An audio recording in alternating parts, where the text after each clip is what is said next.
दुनियाँमा कहीँ नभएको जाल झेल षड्यन्त्र टिक्लमको जमाना। परमादेशबाट पार्लियामेन्टले सरकार बनाउनु पर्ने, पार्लियामेन्टलाई थाहै छैन, सरकार परिवर्तन भएको थाहा छैन, शपथ ग्रहण गरी ओरिकन प्रधानमन्त्री पार्लियामेन्टमा आइपुग्यो। कहाँबाट आयो भने मुद्दा जितेर लिएर आयो, कागज पो देखाउँछ, ए म मुद्दा लडेर जितेर। कागज हेरेको त हो रहेछ, मुद्दा जितेर ल्याएछ प्रधानमन्त्री। अनि पछि पछि को छ भनेर हेरेँ, मैले भनिरहनु पर्यो। कस्ता कस्ता कोही कम्युनिस्ट खोल ओढेर कम्युनिस्ट पार्टी फुटाउने, कम्युनिस्ट खोल ओढेर पार्टी फुटाएर अर्को पार्टी खोल्ने, कोही कम्युनिस्ट खोल ओढेर कम्युनिस्ट सरकार ढाल्ने। अनि आज मात्रै एउटा गठबन्धनवालाले भनेको यसो हेरेको थिएँ मैले, अघि भर्खर झिलिक्क हेरेको थिएँ। नेपाली कङ्ग्रेस जस्तो भरपर्दो मित्र भेटिएको छ। एमाले फुटाएकोमा कुनै पश्चाताप छैन। काङ्ग्रेस जस्तो भरपर्दो मित्र कुन दिन प्रवेश गर्छन् काङ्ग्रेसमा थाहा छैन। अहिलेसम्म यसो हेरेको त वर्गो त कम्युनिस्ट पार्टी पो देखाएको छ। यस्तो एउटा अनिष्टको समय छ देशमा। अनिष्टको समय नेकपा एमालेका लागि होइन, देशका लागि। अहिले अर्थतन्त्र हेर्नुहोस् त देशको। श्रीलङ्का बन्न जाँदैछ नेपाल। केही समयपछि तपाईँहरूले तनखा पाउनु भएन भने अनौठो नमान्नु होला। तनखा दिन सक्ने अवस्था छैन। ज्येष्ठ नागरिकहरूले भत्ता पाएनन् भने अनौठो नमान्नु होला। दिन सक्ने अवस्था छैन। योजनाहरू आयोजनाहरू काटिएका छन्। त्यो गठबन्धनमा लागेका त खुसी नै होला। देश बर्बाद भए पनि कहिले कहिले मतदान भनेको यस्तो भयानक खतरनाक चिज हो, तिनले विवेक गुमाउँछ। देश बर्बाद होस् तर पनि ती आनन्द मानेर बस्छ, विवेक गुमाएर। देश यस्तो अवस्थामा पर्दा पनि गठेहरू छ नि आनन्दमा छ, प्रसन्न छन्, खुसी छन्। किनभने एमालेलाई रोकियो, एमालेलाई सरकारबाट हटाइयो। कति दिन हटाउनु एमालेलाई सरकारबाट? ढुङ्गाको काप फोरेर पनि उम्रन्छ पिपल। नेकपा एमाले त खालि यो चुनावको वर्षायाम पर्खिराखेको छ, चुनावको वसन्तको याम पर्खिराखेको छ। चुनाव आयो कि एमाले त ढुङ्गाको काप फोरेर पनि उम्रिन्छ भने यो गठबन्धन के हो? गठबन्धन केही पनि होइन। यता मैले धेरै केही भनिरहनु परेन। तपाईहरू कमसेकम देशलाई माया गर्नुहोस्। देश बर्बाद बनाउँदैछन्, यो गठबन्धनवालाहरूले बर्बाद बनाउँदैछन्। अहिले नै अर्थतन्त्र ध्वस्त भइसक्यो। देश एउटा फेल स्टेटतिर जाने अवस्था हुँदैछ। श्रीलङ्का कस्तो भइरहेको छ अवस्था? कोही विदेश जाने कल्पना नगरे हुन्छ, किन विदेश जाने डलर चाहिन्छ, डलर राष्ट्र ब्याङ्कले दिन सक्दैन। अहिले देशको पैसा बाहिरै गइरहेको छ कारोबारबाट, उतै भुक्तानी हुन्छ, देशभित्र पैसा आउँदैन।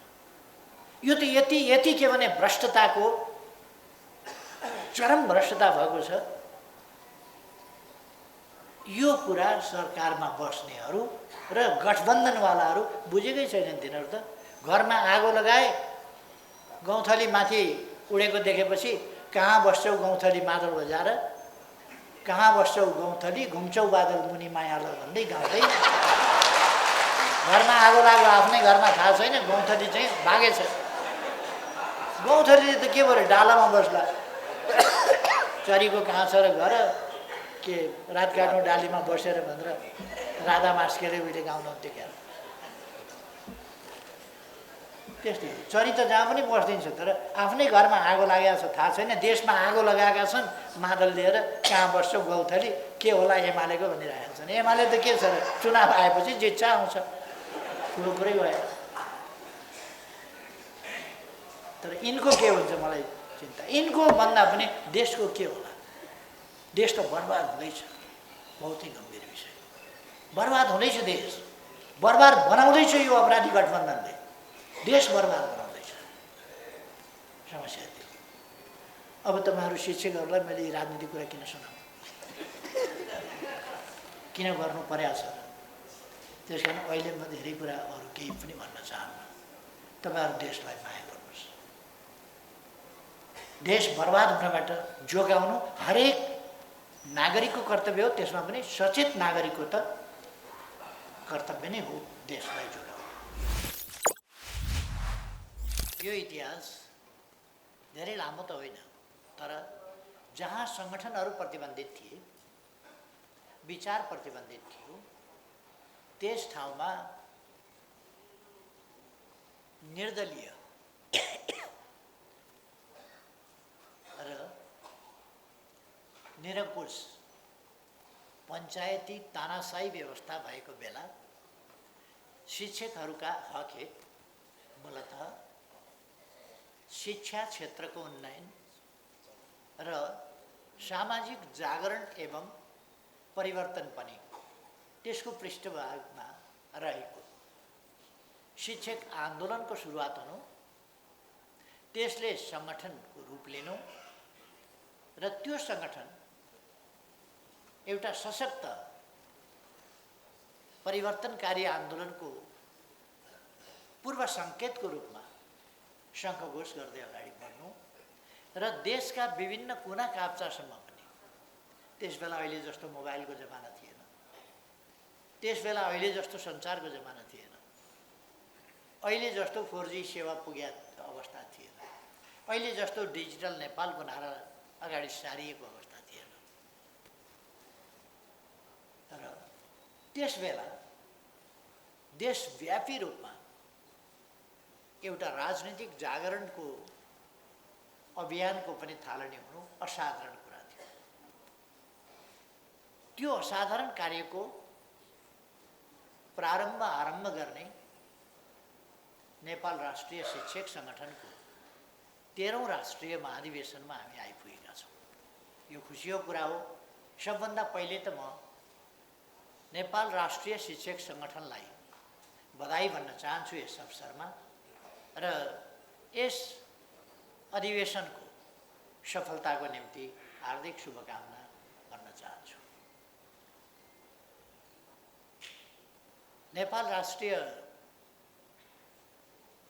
शिक्षक सङ्गठनको स्थापनाभन्दा लगभग अगाडिको समय, जति बेला शिक्षकहरू आन्दोलनको रूपमा शिक्षक मागहरूलाई लिएर उठ्न थाले, त्यस बेलादेखि यस आन्दोलनसँगको व्यक्तिगत तवरमा मेरो आफ्नो पनि संलग्नता छ। किनभने त्यस बेला शिक्षकहरूले आन्दोलन गर्ने बित्तिकै उनीहरूलाई जेलमा ल्याइहाल्थ्यो अनि हामी जेलमै बसिरहेका ठेकदारहरू, जेलको त हामीले त ठेकै ल्याएको थियो बस्ने, हामीसँग भेट भइहाल्थ्यो। हामी त्यहीँ हुन्थ्यौँ, जो आउँछ त्योसँग भलाकुसारी मित्रता विचारको आदान प्रदान हुने गर्थ्यो र खास गरी हामी जेलमा परेका मानिसहरू नात्यौँ, उनीहरूमा निराशा नआओस् र उनीहरू आफ्ना उद्देश्यहरूप्रति, राम्रा उद्देश्यहरूप्रति विश्वस्त हुन सकुन्, उनीहरूको मनोबल नटुटोस् र प्रतिक्रियावादीहरूले गरेका दमनहरू, दिएका दुःख कष्ट जस्ता कुराहरूबाट पस्त हिम्मत नहुन्, हिम्मत नहारुन् र दृढतापूर्वक अगाडि बढ्ने उनीहरूलाई साहस मिलोस् भनेर सजगतापूर्वक प्रयास पनि गर्थ्यौँ। म त्यस बेलाका शिक्षक नेताहरू बद्रीप्रसाद खतिवडा, गोरेबहादुर खपाङ्गी,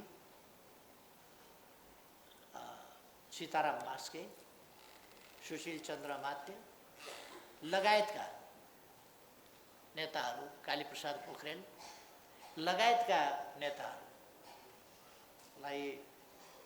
सम्मानपूर्वक स्मरण पनि गर्न चाहन्छु।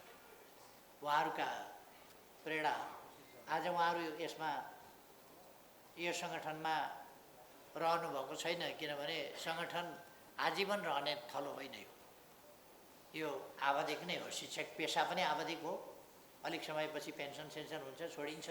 उहाँहरूले पनि छोड्नुभएको छ, कतिपय साथीहरू बित्नुभएको होला, सीताराम मास्केजी बित्नुभएको छ, गोरेबहादुर खपाङ्गीजी बित्नुभएको छ उहाँहरूप्रति श्रद्धासुमन पनि अर्पण गर्न चाहन्छु। र अरू साथीहरू अहिले पनि कतिपय साथीहरू क्रियाशील हुनुहुन्छ, उहाँहरूको स्वास्थ्य राम्रो रहोस्। उहाँहरूले विगतमा गरेका योगदानहरूको म प्रशंसा गर्न चाहन्छु, स्मरण गर्न चाहन्छु। यस आन्दोलनले बहुतै महत्त्वपूर्ण, त्यसले भन्दैन, यसमा फोन आयो भने के गर्नु?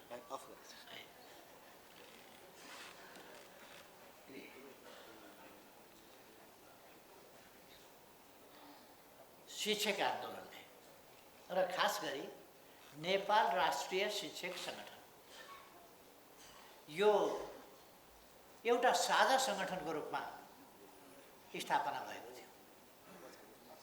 साझा सङ्गठनको रूपमा यसले शिक्षकहरूमा आफैमा जागरुकता ल्याउने, आफ्ना हक अधिकारहरूप्रति शिक्षक जागरण ल्याउने, तिनीहरूका निम्ति प्रयास गर्ने मनोबल जगाउने, ती प्रयासहरूलाई सङ्गठित ढङ्गले अगाडि बढाउन प्रेरित गर्ने र साथीहरूलाई सङ्गठनको रूपमा अगाडि जाने प्रयास स्वरूप नै यो नेपाल राष्ट्रिय शिक्षक सङ्गठनको स्थापना भएको थियो।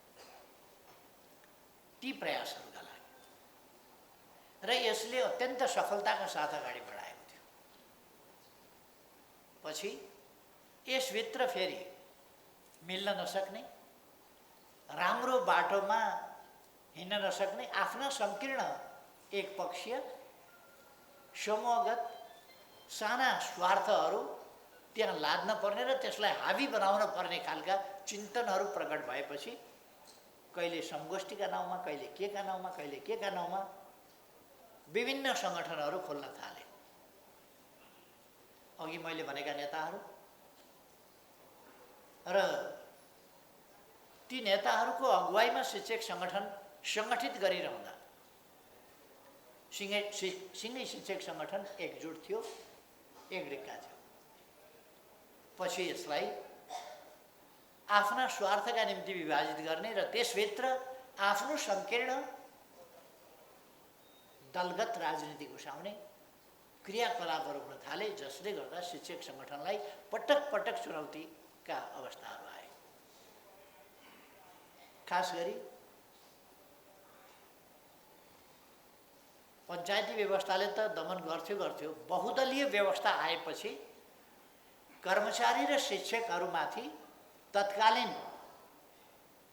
लोकतन्त्रको पुनर्स्थापना भएपछि 46 सालको आन्दोलनपछि भयानक लोकतान्त्रिक दमनचक्र, नामका लोकतान्त्रिक दमनचक्र असाधारण चल्यो।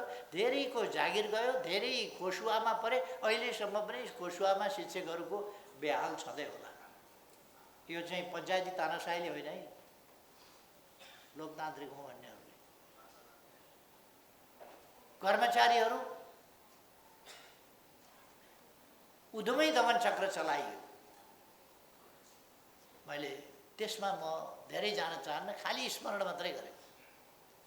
जुन शिक्षकहरूले गाउँ गाउँमा गएर पञ्चायतका विरुद्ध लोकतन्त्रको पक्षमा आवाज उठाउने, जनता जागृत गर्ने, जनतालाई सचेत गर्ने, सङ्गठित गर्ने, आन्दोलित गर्ने काम गरेका थिए र लोकतन्त्र ल्याउनका निम्ति जागिरको परवाह नगरेर र ज्यानको पनि परवाह नगरेर बलिदानपूर्ण सङ्घर्षमा होमिएका थिए, बलिदान पनि भएका थिए। तिनै शिक्षकहरूमाथि लोकतन्त्र आएपछि राजनीतिक पूर्वाग्रहवश तीव्र दमन चक्र चलाउने काम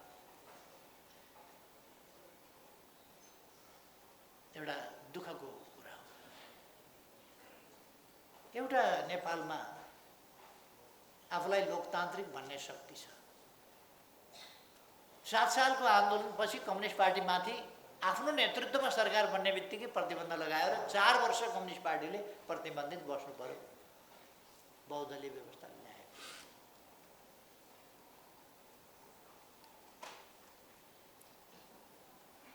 अरू धेरै दृष्टान्तै दिनु परेन।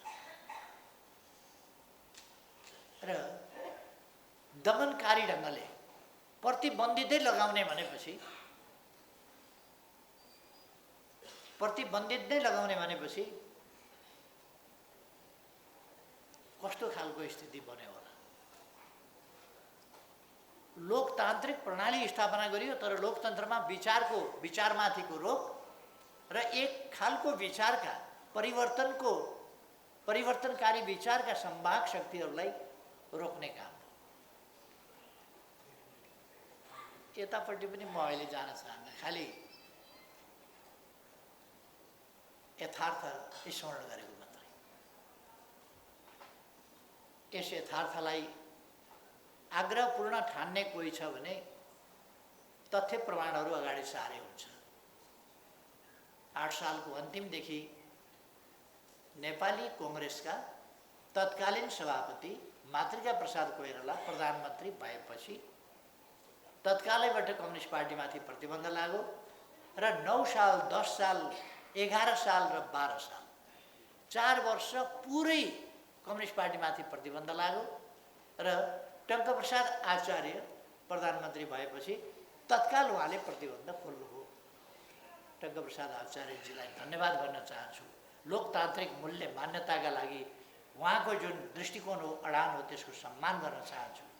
उहाँले जुन लोकतान्त्रिक अभ्यास आचरण देखाउनु हो, त्यसका लागि म सम्मान व्यक्त गर्न चाहन्छु। त्यस दमन चक्रबाट, अघि मैले एउटा शब्द भने नि, लोकतान्त्रिक दमन चक्र भन्दा लोकतान्त्रिक चलाउने चाहिँ राणा शासन, त्यो प्रवृत्ति। र अर्को कुरो के हो भने लोकतान्त्रिक शक्तिहरूका बीचमा, लोकतन्त्रमा मिलेर जानुपर्ने शक्तिहरूका बीचमा एकता नगर्ने र लोकतान्त्रिक शक्तिहरूका बीचमा अनेकता ल्याउने चेष्टा गर्ने, त्यस्ता प्रयासहरू उहिलेदेखि हुने गरे। तर अहिले मेरो विषय त्यतातिर जाने होइन, मैले खालि यथार्थ स्मरण गरेको मात्रै हो। नेपाल राष्ट्रिय शिक्षक सङ्गठनले शिक्षकहरूका हक अधिकार र शिक्षा क्षेत्रको, शिक्षा नीतिको सन्दर्भमा शिक्षाका क्षेत्रमा रहेका विकृति विसङ्गति हटाउने सन्दर्भमा शिक्षक आन्दोलनलाई या शैक्षिक क्षेत्रलाई बढी प्रभावकारी ढङ्गले अगाडि बढाउने सन्दर्भमा असाधारण योगदान गरेको कुरा अघि नै मैले उल्लेख गरेँ। म फेरि धन्यवाद भन्न चाहन्छु। असाधारण योगदान गरेको छ शिक्षक आन्दोलनले नेपालमा। वास्तवमा शिक्षकहरू शिक्षककै रूपमा चेतनाको, जागरणको, त्यसको एउटा अगुवाको रूपमा शिक्षकहरू पहिले पुगे। गाउँ गाउँमा पहिले पुगेर 46 सालको आन्दोलनका लागि पनि देशव्यापी रूपमा वातावरण बनाउने काम, गाउँ गाउँमा जागरुक शिक्षकहरूको भूमिका, त्यस भूमिकाले महत्त्वपूर्ण योगदान गरेको थियो। हाम्रो नेपालमा यसै त शिक्षाको धेरै लामो इतिहास छैन। लामो इतिहास छैन भन्ने हो भने विश्वमा शिक्षा भन्ने कुराको प्रारम्भ यस भूभागबाट भएको थियो। म यो भूभाग भन्दैछु। आज राजनीतिक सीमा आफ्नो ठाउँमा छ, तर सभ्यताको हिसाबले, हाम्रो सभ्यताको हिसाबले, हाम्रो संस्कृतिको हिसाबले यो भूभाग ज्ञानको भूभाग थियो। मानवीय अनुभूतिहरूलाई अनुभवमा सङ्गठित गर्ने, अनुभवहरूलाई परीक्षण गर्दै लगेर त्यसलाई ज्ञानको रूपमा सूत्रबद्ध गर्ने जस्ता कामहरू यही भूभागमा भएका थिए। र सभ्यताको सुरुवात यहीँ भएको थियो, ज्ञानको सुरुवात यहीँ भएको थियो। शिक्षाको सुरुवात स्वाभाविक रूपमा ज्ञान, शिक्षा भनेको ज्ञान प्राप्त गर्नु र विस्तार गर्नु। शिक्षाको अर्थ नै ज्ञानको प्राप्ति र विस्तार। त्यो यही भूभागमा भएको थियो हजारौँ वर्ष अगाडिदेखि। आज रामनवमी पनि हो। रामकालीन कुरा गर्दा त्रेतायुगमा जनकपुरमा शास्त्रार्थ हुने गर्थ्यो। दुनियाँमा त्रेतायुगमा भनेको कमसेकम 4000 वर्ष अगाडि दर्शनका बारे शास्त्रार्थ हुने कुरा।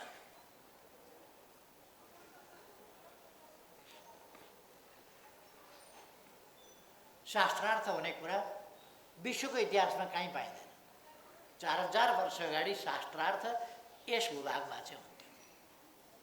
दर्शनबारे, दर्शनबारे भनेको प्रकृतिबारे, जीवनबारे, जगतबारे, सृष्टिबारे, उत्पत्तिबारे के हो, उत्पत्ति र विनाशको रहस्य के हो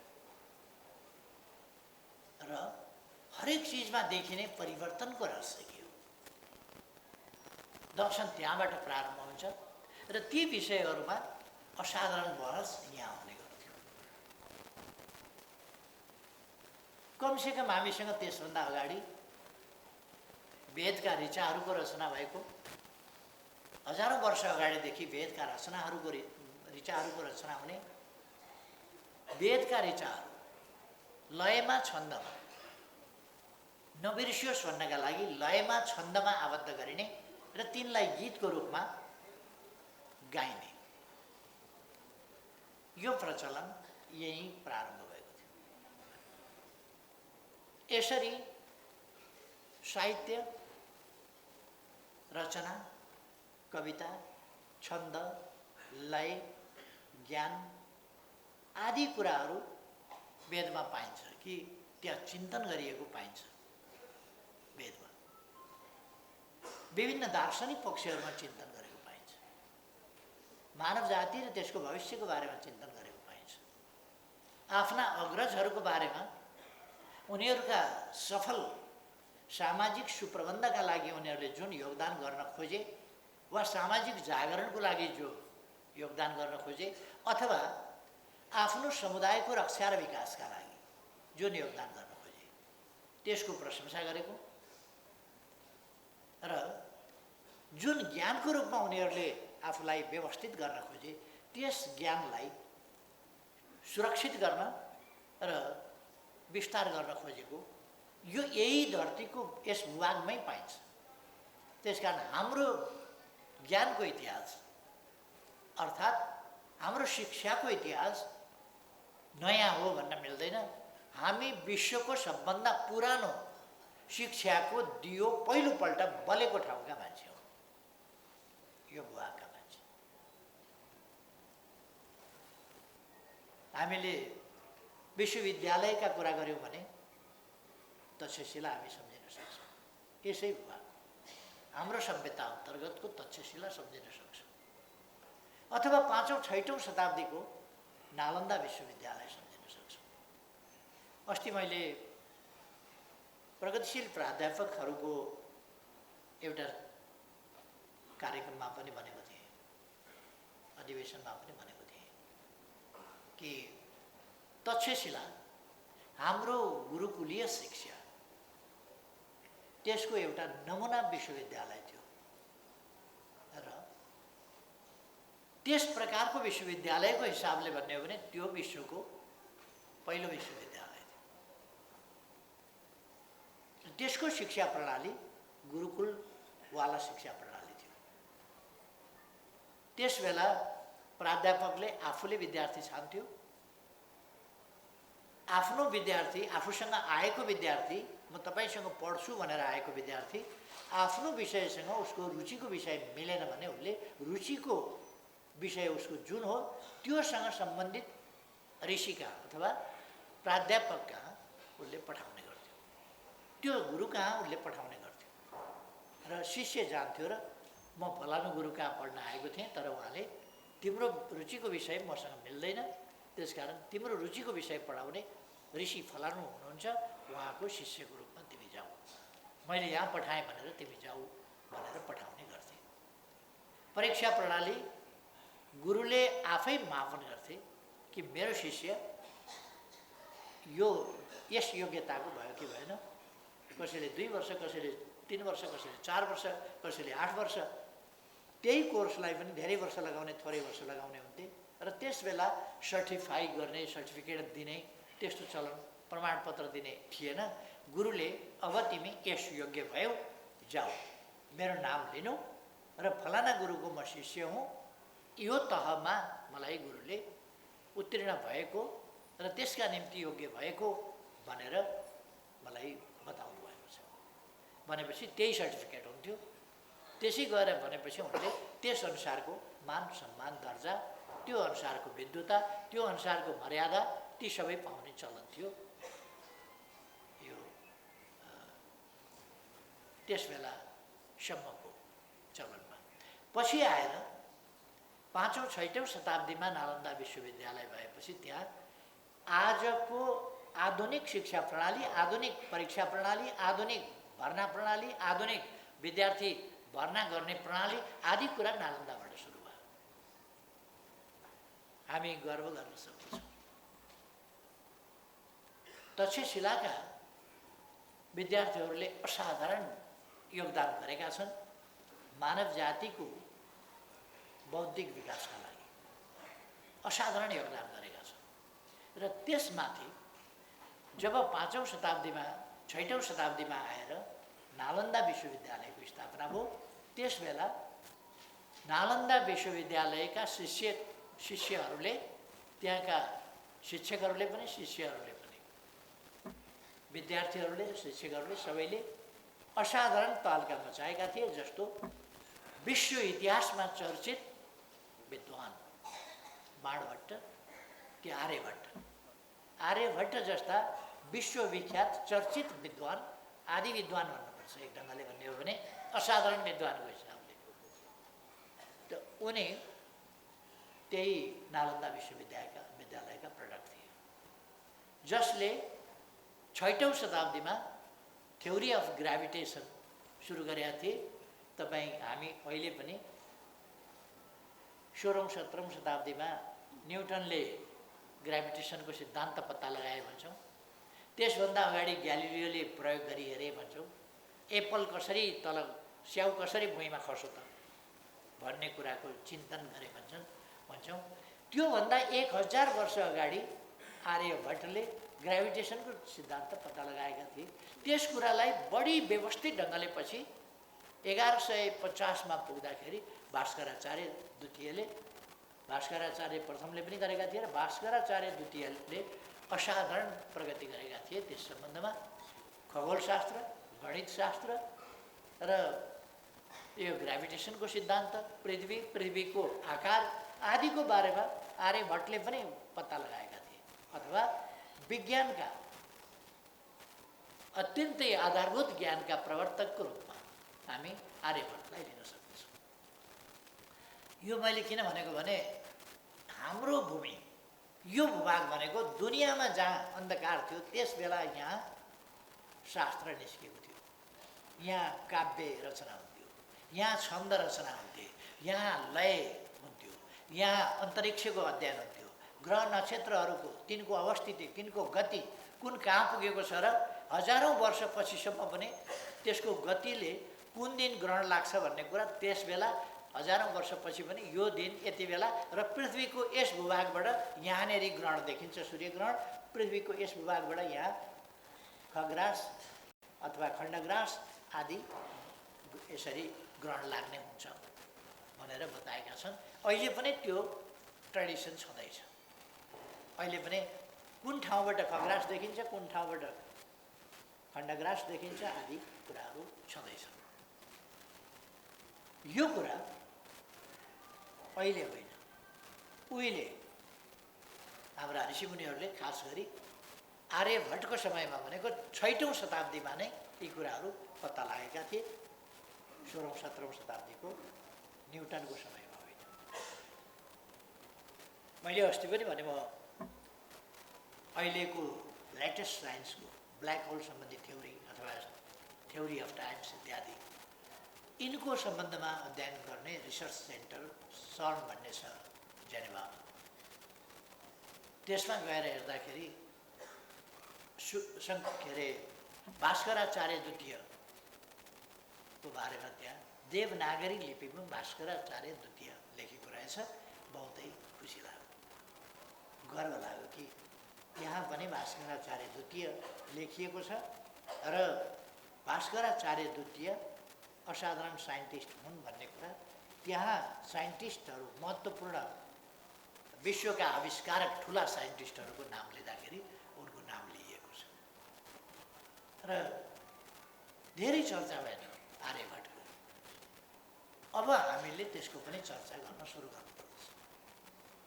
हाम्रो भूमि भनेको अघि मैले वेदको चर्चा गर्दाखेरि भने आफ्ना अग्रजहरू पूर्वजहरू वा नायकहरूले आफ्नो गणको सम्बन्धमा कबिलाको सम्बन्धमा अथवा आफ्नो समूहको समुदायको सम्बन्धमा प्रोटेक्टिभ वा डेभलपिङ एफोर्ट्स जे गरेका थिए त्यसको रक्षा गर्ने त्यसलाई विकास गर्ने जुन प्रयास गरेका थिए त्यसको गुणगान गरेका छन् र देवतुल्य भनेर उनलाई देवता अथवा आराध्य अथवा स्तुत्य अथवा प्रशंसनीय भनेर वेदले भनेका छन्। देवको अर्थ त्यही हो, देवीको अर्थ त्यही हो कि आराध्य, स्तुत्य, प्रशंसा योग्य, माननीय, सम्माननीय, आदरणीय, परमादरणीय यही भनेका छन्।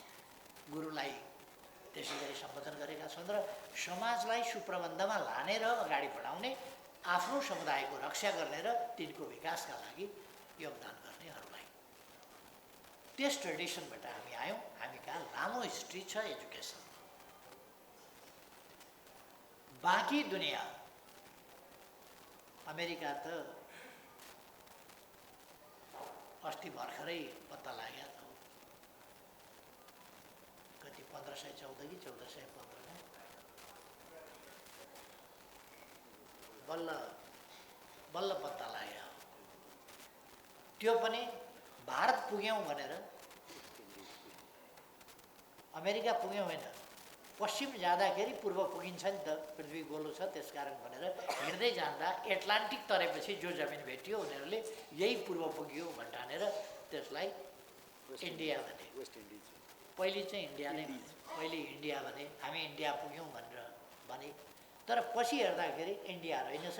इन्डिया होइन भनेपछि त्यसको नाम इन्डिया इन्डिया अलिक समय त उनीहरूले भ्रमवश भने, तर पछि चाहिँ इन्डिया होइन भन्ने थाहा पाएपछि वेस्ट इन्डिया, वेस्ट इन्डिज किन भनेदेखि there were so many islands. त्यस कारण there was not only an India but there were so many islands जसलाई उनीहरूले इन्डिया र इन्डियन आइल्यान्ड्स भन्ने ठाने। इन्डिया कस्तो छ त थाहा थिएन, त्यस कारण they thought that India is a country of or the land of islands. त्यो उनीहरूले त्यसरी ठानेर वेस्ट इन्डिज भन्ने नाम दिए। पछि हो कुरा यो त यो अहिले यो त 16औं शताब्दी हो। आजका धेरै डेभलप देशहरू र त्यहाँका बासिन्दाहरूको अवस्था कस्तो थियो भन्दाखेरि अहिले पनि ध्यान ब्याकवर्ड, अहिले पनि उनीहरू चाहिँ त्यस्तो डेभलप भइसकेका छैन। र अरू पनि मैले विभिन्न देशहरू घुम्दाखेरि हेर्दाखेरि मैले देखेको छु कि केही 100 वर्ष मात्रै अगाडिसम्म जहाँ हाम्रो ठाउँमा अनेक शास्त्र ग्रन्थ दर्शन सिद्धान्त नीति समाजशास्त्र राजनीतिशास्त्र आदि अनेक कुराहरू थिए। या त के को आविष्कार भएको थियो, के को आविष्कार भएको थियो, तर त्यहाँका मान्छेहरू हातमा ढुङ्गा बोकेर शिकारको खोजीमा जङ्गलमा भौतारिरहे। यहाँ जति बेला नाटक भन्छन् हुन्थ्यो, जति बेला शास्त्र रचना हुन्थे त्यति बेला त्यहाँ त्यस खालको स्थिति थियो। कालिदासले जति बेला मेघदूत अथवा अभिज्ञान शकुन्तलम लेखे त्यस बेला पश्चिमा साहित्यकारहरूका पूर्वजहरू के गर्दै थियो? हातमा ढुङ्गा बोकेर शिकारको खोजीमा हिँडे। मैले खालि यथार्थ यो कसैप्रति मान सम्मानमा कमी गर्ने हिसाबले होइन कि इतिहासको यथार्थ मात्रै भनेको, त्यो यथार्थ हो। र हाम्रो भूभाग एडभान्स यो तपोभूमि हो, पुण्यभूमि हो, ज्ञानभूमि हो, ध्यानभूमि हो, देवभूमि हो। त्यसर्थ यो भूमि त अरू भूमि त अलिकति सभ्यतामा आउनभन्दा अगाडि त यो त ज्ञानभूमि ध्यानभूमि तपोभूमि देवभूमि भइसकेको थियो। यसलाई त देवलोक भनिने स्थितिमा पुगिसकेको थियो। तर हाम्रा पूर्वजहरू असाधारण कल्पनाशील थिए। उनीहरूले कल्पना गरेका अस्त्र शस्त्रहरूको कुरा गरौँ अथवा पुष्पक विमानको कुरा गरौँ अथवा अरू चिजको कुरा गरौँ, यस्तो यस्तो परिकल्पना गरेका छन् उनीहरूले, यस्तो सर्जरीको परिकल्पना गरेका छन्। यद्यपि त्यसको केही वर्षपछि भयो हाम्रो यहाँ औषधि विज्ञान बहुतै सुदृढ ढङ्गले अगाडि बढ्यो। कमसेकम चरक संहिता जस्ता शास्त्रहरू औषधि विज्ञान सम्बन्धी, आयुर्वेद सम्बन्धी हामीसँग छ। शल्यक्रिया सम्बन्धी चिकित्सा शास्त्रमा शल्यक्रिया अपरेसन सम्बन्धी सुश्रुत संहिता जस्ता साहित्यहरू 2600, 2700, 2800 वर्ष अगाडिका अपरेसनका निम्तिका साहित्यहरू हामीसँग छन्। र हाम्रो ठाउँमै अयोध्यापुरी ठोरीमा शिक्षा दिनका लागि विश्वामित्र कोशी नदी पार गरेर पश्चिमतिर आएर राम लक्ष्मणहरूलाई त्रेतायुगमा शिक्षा दिएका थिए। त्यसै समकालीन उसमा कौशिक ऋषि, त्यही समकालीन युगमा कश्यप ऋषि, अरू ऋषिहरू, अनेक ऋषिहरू थिए। र रामको समय भनेको त्रेतायुगको प्रारम्भ, सत्ययुगको अन्त्य देखिन्छ। किनभने शिव सत्ययुगको प्रतिनिधि मानिन्छ र शिवको धनु जनकपुरमा राखेको छ। शिव र जनकको भेटघाट भएको छ। शिवको धनु, शिवका शिष्य परशुराम रामचन्द्र हुँदाखेरि पनि जीवितै थिए। परशुराम शिवका शिष्य र शिवको धनु ल्याएर उनले जनकको दरबारमा राखेका थिए। अर्थात् त्यो समय चाहिँ एउटा सत्ययुग र त्रेतायुगका बिचको एउटा कडीको रूपमा थियो रामको समय भन्ने कुरा त्यहाँ देखिन्छ। त्यो धनुको प्रसङ्ग, शिवको प्रसङ्ग, परशुरामको प्रसङ्ग, रामले भाँचेको धनु शिवको हुने प्रसङ्ग, यी प्रसङ्गहरूले चाहिँ त्यो एउटा सत्ययुग र त्रेतायुगको कडीको रूपमा देखिन्छ। अथवा यो लगभग 4000 वर्ष अगाडि, आजभन्दा 4000 वर्ष अगाडिको सन्दर्भ जस्तो देखिन्छ। यद्यपि मान्छेहरूले 12-15 हजार भन्छन्, तर त्यस्तो चाहिँ लाग्दैन। र त्यस बेला जनक भनिँदाखेरि एउटा व्यक्ति मात्रै जनक होइन कि राजा भने जसरी जनक भनिन्थ्यो। शिव भन्दाखेरि त्यसै गरी एउटा व्यक्ति मात्रै होइन कि त्यो समुदायको अगुवालाई शिव भन्ने गरिन्थ्यो। यतापट्टि म शास्त्रतिर अहिले जान चाहन्न, त्यता अहिले गएर साध्य पनि छैन। मैले खालि हाम्रा गुरुजनहरूलाई, गुरुमाहरूलाई के मात्रै बताउन खोजेको भने हाम्रो यो भूभाग ज्ञानमा, शास्त्रमा, अनेक चिजमा, इतिहासमा अगाडि थियो र त्यस समय अनुसार भन्ने हो भने हामी विकसित मात्रै होइन, विकास के हो? हाम्रा पूर्वजहरू ज्ञानी मात्रै होइन, ज्ञानको सृजनाकर्ता हुनेहरू। के हो ज्ञान? त्यसको संरचना गर्ने, ज्ञानको रचना गर्ने हाम्रा पूर्वजहरू थिए। तर बिचमा केही कारणले हामी पछाडि पर्यौँ र हाम्रै देशको कुरा गर्ने हो भने त एक ढङ्गले शिक्षा त हराएको, भुलेको, बिर्सिएको जस्तो कुरा हो। केही कर्मकाण्डका लागि आवश्यक पर्ने वैदिक मन्त्रोच्चारण लगायत यस्ता केही कुराहरू बाहेक हामीसँग ज्ञानको चाहिँ बहुत कमजोरी रह्यो। त्यसले गर्दाखेरि पछिल्लो समयमा 1910मा जब दरबार स्कुल स्थापना हो, 5 क्लाससम्मको दरबार स्कुल स्थापना हुँदाखेरि 2टा अङ्ग्रेज ल्याएर हामीले शिक्षक बनाएका थियौँ। एउटा रोस्की के बोस भन्ने, एउटा रुस्की बोस भन्ने हो क्या, अर्को के नामको, यस्तै नामको के। 1910मा हामीले, विक्रमको 1910मा हामीले त्यो स्कुल स्थापना गरेका थियौँ। आधुनिक शिक्षाको एउटा प्रारम्भ फेरि नवप्रारम्भ त्यसलाई बुझ्न सकिन्छ। त्यसपछि त्यसबाट गुरु षडानन्दले भोजपुरमा संस्कृत शिक्षा आवश्यक छ भनेर संस्कृत शिक्षा अगाडि बढाउनु। दरबारमा कर्मकाण्डका लागि कर्मकाण्डी संस्कृत शिक्षा सुरु गरियो। धनकुटामा अर्को एउटा कर्मकाण्डी शिक्षाकै हिसाबले भनौँ संस्कृत शिक्षा प्रारम्भ भयो। त्यसपछि भोजपुरबाट षडानन्दबाट सुरु भएको संस्कृत शिक्षाका विद्यालय र आवधिक विद्यालय हिउँदे पाठशाला भनिन्थ्यो त्यस्ताहरू पनि चल्न थाले। गणित ज्योतिष आदि पढाउने खालका शिक्षाहरू। हामी त्यसभन्दा अगाडि बढ्ने हामीले राणा शासनभरि खास भन्ने भने मौका पाएनौँ। यद्यपि त्रिचन्द्र कलेज, दरबार हाई स्कुल आदि पद्मकन्या क्याम्पस जस्ता केही कुराहरूको स्थापना राणा शासनमा भएको थियो। त्यसपछि जब राणा शासन चल्यो अलिकति शिक्षा अगाडि बढ्न थाल्यो र शिक्षामा एउटा असाधारण फड्को भन्ने हो भने पञ्चायत सुरु गर्दाखेरि महेन्द्रले निशुल्क तथा अनिवार्य प्राथमिक पाठशाला प्राथमिक शिक्षा भनेर उनले चलाएर यो प्रभावकारी ढङ्गले विस्तार भयो साक्षरता अभियान। त्यसलाई कमसेकम हामी साक्षरता अभियान भन्छौँ।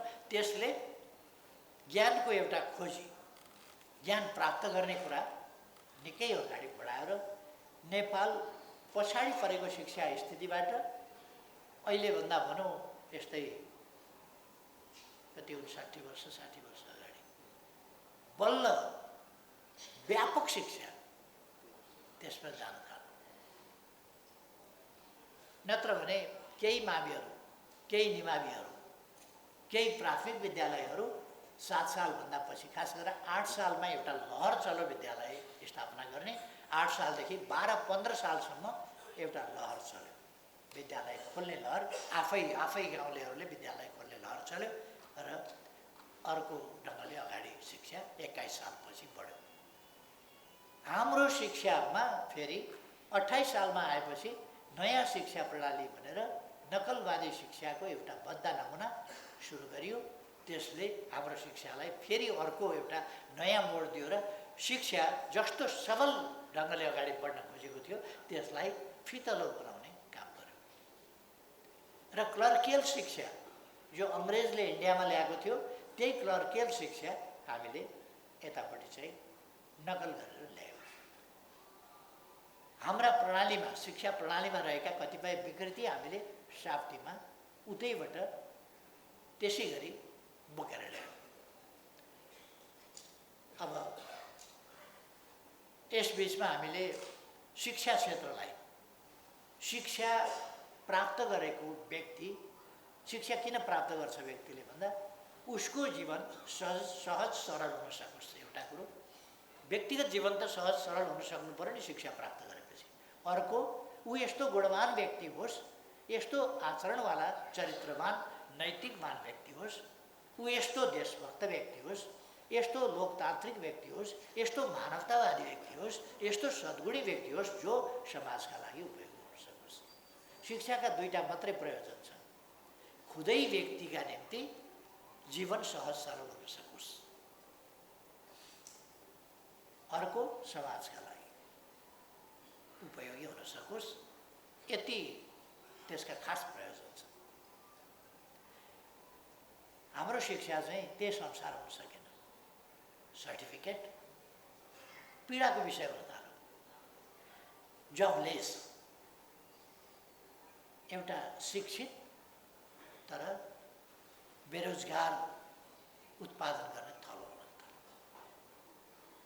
एकपल्ट मैले विश्वविद्यालयका भिसी साहबसँग भेट हुँदाखेरि भने जब तपाईँका हातमा पर्छन् या तपाईँहरूका हातमा पर्छन् बालबालिका किशोरहरू युवाहरू त्यसपछि बेरोजगार हुन्छन्।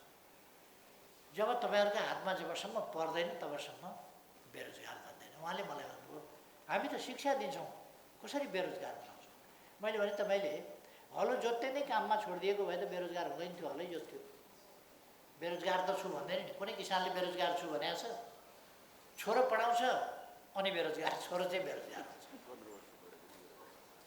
15-20 वर्ष पढाइ गर्छ अनि के भयो भन्दाखेरि मेरो छोरो त बेरोजगार हो। पढेर के भयो तपाईँको छोरो भन्दाखेरि खोइ एमए पास गरेँ भन्थ्यो, के हो त्यो एमए भनेको बेरोजगार छ क्या। तपाईँ त बेरोजगार हुनुहुन्न, म त हलो जोतिराखेको छु नि, के को बेरोजगार? बाउ बेरोजगार छैन, आमा बेरोजगार छैन, बाख्रा पालिराखेको छ, गाई पालिराखेको छ, भगाएर छोइराखेको छ, दुध धोइराखेको छ, खेती लगाइराखेको छ, काम गरिराखेको छ, बेरोजगार छैन। तर जब प्राध्यापकका सङ्गतमा पऱ्यो त्यसपछि हलो जोत्न जाउँ भने एमए पढेरै जाँदा गाउँले पनि जिस्क्याउने भए। हलै जोत्नु थियो भने तेरो बाउले पढाएको थिएन, किन खर्च गरेको थिएछ यत्रो त्यो भन्ने भए। मोडर्नाइज एग्रिकल्चर त छैन, उही एग्रिकल्चर उसै गरी हलो जोत्ने, उही हो तारे हो माले हो भन्ने हो भने किन पढ्नु पर्यो यत्रो वर्ष किन? अर्को कुरा, जोत्दाखेरि त एक हातले हलो उचाल्ने ओर्ने राख्ने गर्नुपर्छ, त्यो त अभ्यास चाहिन्छ नि। अनि 25 वर्षको उमेरसम्म 30 वर्षको उमेरसम्म उसले खालि कलम मात्रै बोकेको छ, कलम मात्रै चलाउँछ भने अब हलो कहाँबाट उचालेर राख्ने? यसरी जोत्नुपर्छ अलिकति निहुरिएर, त्यसको ढाडले कहाँ दिन्छ, भोलिपल्ट थला परिहाल्छ अनि कुन बेरोजगार हुन्छ। त्यसकारण हामीले शिक्षालाई अब जीवन उपयोगी शिक्षा, दुई प्रकारको शिक्षा हुन्छ। हामी के गर्छौँ, पेसागत टार्गेट के हो हाम्रो, त्यसकारण हामीले, मैले विश्वविद्यालयहरूलाई पनि भने र विश्वविद्यालय शिक्षा मन्त्रालयलाई पनि भने, शिक्षा मन्त्रालयले एउटा प्रारम्भिक यो मानव स्रोतको प्रक्षेपण सम्बन्धी एउटा अध्ययन गर्न मैले लगाएँ प्रधानमन्त्री हुँदाखेरि शिक्षा मन्त्रालयलाई। शिक्षा मन्त्रालय युनिभर्सिटीहरू मिलेर हामीलाई कस्तो जनशक्ति चाहिन्छ पहिले त्यो प्रक्षेपण गरौँ। हामीलाई डक्टर कति चाहिन्छ, कुन कुन विषयका, गाइने कति चाहिन्छ, हामीलाई नेफ्रोलोजीमा कति चाहिन्छ, हार्टमा कति चाहिन्छ, अरूमा लङ्समा कति चाहिन्छ, लिभरमा कति चाहिन्छ, न्युरोमा कति चाहिन्छ, अर्थोपेडिकमा कति चाहिन्छ, यस्ता कुराहरूको हिसाब गरौँ। डाक्टर कति चाहिन्छ, नर्सेस कति चाहिन्छ, हेल्थ वर्कर कति चाहिन्छ, अथवा अरू प्रकारका म्यानेजमेन्टमा कति मान्छे चाहिन्छ, अथवा इन्जिनियर हामीलाई कति चाहिन्छ, कुन कुन विषयका, हवाई सम्बन्धी इन्जिनियर, इन्जिन सम्बन्धी इन्जिनियर, अथवा रोड सम्बन्धी इन्जिनियर, पुल सम्बन्धी इन्जिनियर, बिल्डिङ कन्स्ट्रक्सन सम्बन्धी इन्जिनियर, के सम्बन्धी इन्जिनियर हो, त्यस्तो कति कति सङ्ख्यामा चाहिन्छ, त्यसको रिसर्च गरेर अलिकति प्रक्षेपण गरौँ। जनशक्तिको आवश्यकताको प्रक्षेपण भएपछि त्यसपछि हामी अनि शिक्षा दिन थाल्यौँ। त्यही संसारका कलेज, एग्रिकल्चरमा हामीलाई कति मान्छे चाहिन्छ, एग्रिकल्चर स्पेसलिस्ट, सुपर स्पेसलिस्ट कति मान्छे चाहिन्छ, र एग्रिकल्चरको नोहाउ भएका म्यान पावर कति चाहिन्छ। मोडर्नाइज गर्नका लागि, त्यसलाई कमर्सियलाइज गर्नका लागि, त्यसलाई इन्डस्ट्रियलाइज गर्नका लागि, त्यसलाई मेकानाइज गर्नका लागि कति चाहिन्छ त्यो गरौँ। फरेस्टमा कति चाहिन्छ त्यो गरौँ। अरू चिजमा केमा कति चाहिन्छ त्यो गरौँ। इन्जिनियर हाइड्रो पावरमा कति चाहिन्छ, अर्कोमा कति चाहिन्छ, अर्कोमा कति चाहिन्छ, त्यसअनुसार तयारी गरौँ। र हामीलाई शिक्षक कति चाहिन्छ त्यसअनुसार तयारी गरौँ। सजिलो छ गाउँ गाउँमा शिक्षक हुन, नजिकैको स्कुलमा पाइन्छ कि भनेर केटाकेटीहरू घरमार पढ्छन्। शिक्षा सङ्काय चाहिँ बेसरी चल्छ र स्वीकृति माग्न आउने पनि शिक्षा सङ्काय अहिले अलिकति नियन्त्रण गर्नुभएको छ क्या युनिभर्सिटीहरूले, गर्नुपर्छ नियन्त्रण। किनभने शिक्षकै शिक्षक उत्पादन गरेर अनि कसरी जब पाउँछ त उसले। फेरि के भने पढ्यो अनि सर्टिफिकेटवाला, सर्टिफिकेट पीडाको विषय हुन्छ, पीडाको विषय नहोस्। अन्धाधुन्ध हुँदाखेरि के हुँदो रहेछ, 2-4वटा 5-10वटा जहाज छ, एरोनेटिकल इन्जिनियर चाहिँ थुप्रो सङ्ख्यामा छ। अहिले हामीसँग 700-800 पाइलटहरू बेरोजगार छन्, किनभने हामीसँग 50-60 पाइलटको आवश्यकता होला, 100 पाइलटको आवश्यकता होला, तर 1000भन्दा बढी पाइलट भएपछि कहाँ जाने। पढेको पाइलट छ, आकाशमा उड्ने उडाउने काम गर्ने, प्लेन भएन उडाउने, अनि बेरोजगार हुनु परेन। पढाइ छैन, पढाइ छ, प्राविधिक पढाइ पनि छ, र अन्धाधुन्ध पढाइ भयो, त्यो प्राविधिक पढाइ हो। तर प्राविधिक पढाइ पनि अन्धाधुन्ध भयो भने, मानव संसाधनको आवश्यकताको प्रक्षेपण बिनाको पढाइ भयो भने त्यसले काम गर्दैन। त्यसकारण यो प्रक्षेपण गरौँ भनेर मैले चाहिँ त्यो प्रक्षेपण पनि अलिकति प्रारम्भिक गर्न खोजेँ। तर धेरै म्याक्रो लेभल, धेरै स्थूल मात्रै त्यसको आएको छ। उपयुक्त ढङ्गले अझ त्यसको मसिनो गरी यो क्षेत्रमा यति आवश्यक छ र यस्ता क्याम्पस यो स्तरका क्याम्पस यस ठाउँमा यसरी गर्न जरुरी छ भन्ने प्रिस्क्रिप्सन छैन त्यसमा। त्यसकारण हामीलाई कुन क्षेत्रमा कति मानव आवश्यकता छ, मेरो विचारमा शिक्षक सङ्गठनले पनि आफ्ना नियमित टिचिङका मात्रै कुरा होइन, यसमा पनि शिक्षा क्षेत्रको उन्नयनको सम्बन्धमा मानवीय यो खास गरेर हामीले पूर्वाधारको विकास गर्दाखेरि एउटा भौतिक पूर्वाधारतिर ध्यान दिन्छौँ, अर्को सामाजिक पूर्वाधारतिर ध्यान दिन्छौँ। सामाजिक पूर्वाधारको सबभन्दा महत्त्वपूर्ण कुरा भनेको मानवीय एजुकेसन, उत्थान, चेतना, यो कुरा। त्यही कारण यस पाटोमा चाहिँ हाम्रो प्लानिङ के त भन्दा यसमा प्लानिङको आवश्यकता छ। हाम्रो प्लानिङ कमिसनले सामाजिक पूर्वाधारको विकासको प्लानिङ चाहिँ गर्दैन, भौतिक पूर्वाधारको विकासको प्लानिङ गर्छ। त्यसकारण प्लानिङ कमिसनले आधा पाटो काम गर्छ, फिजिकल इन्फ्रास्ट्रक्चर डेभलपमेन्टको, त्यसको प्लानिङको काम गर्छ, तर सोसल इन्फ्रास्ट्रक्चर डेभलपमेन्टको काम गर्दैन। त्यसकारण we need like a planning commission, we need organisation which works to define and decide about the human resources or social infrastructure development. यो कुरा चाहिँ हामीले गर्न जरुरी छ। शिक्षक सङ्गठनले यो काम पनि गरोस्, यसतिर पनि ध्यान दियोस्। एउटा टिम चाहिँ तपाईँहरूले अलिकति एक्सपर्टिज भएका मान्छेहरूको टिम, रिसर्चमा रुचि भएका मान्छेहरूको टिम र यो भइरहेका आँकडा मात्रै होइन, यो त प्रक्षेपण गर्ने कुरा हो, जहाँ भइरहेको आँकडाले आधारको काम मात्रै गर्न सक्दछ। हामीले त अहिले नभएको जनसङ्ख्या, अहिले नभएको आवश्यकता समेतलाई क्यालकुलेट गरेर प्रक्षेपण गर्नुपर्दछ, कमसेकम कमिङ 50 इयर्स 100 इयर्सका लागि। यतापट्टि पनि ध्यान दियोस् भन्ने म चाहन्छु। र यो कुरा हामी हरेकले ध्यान दियौँ भने शिक्षा क्षेत्रमा लाग्ने मान्छेहरू पनि, जस्तो प्राइभेट सेक्टर छ नि, प्राइभेट सेक्टरले पनि वास्तवमा मान्छे सक्षम मान्छे भनेको के भन्दा शिक्षा वा सर्टिफिकेट बोझ नहोस् न, अभिशाप नहोस् न। सर्टिफिकेट देखेपछि रिस उठ्ने खालको नहोस् न। सर्टिफिकेट दिएको पछाडौँ लाग्ने, च्यातुङ लाग्ने, जलाइदिउँ लाग्ने। मलाई भनेका छन् कतिपय पढे लेखेका युवाहरूले, सर्टिफिकेट दिएको कि मलाई त च्यातुङ लागेर डराइदिउँ, पुल छ भतभत्ती सर्टिफिकेट देख्दाखेरि।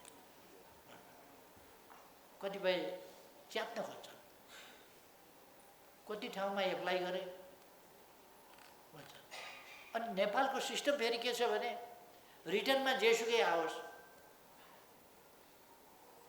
फेरि एउटा इन्टरभ्यू भन्ने राखिदिएको हुन्छ, जसमा जसलाई पास गराउनु पर्ने त्यसले मात्रै पास गर्छ, जसलाई नगराउनु पर्ने त्यसले कहिले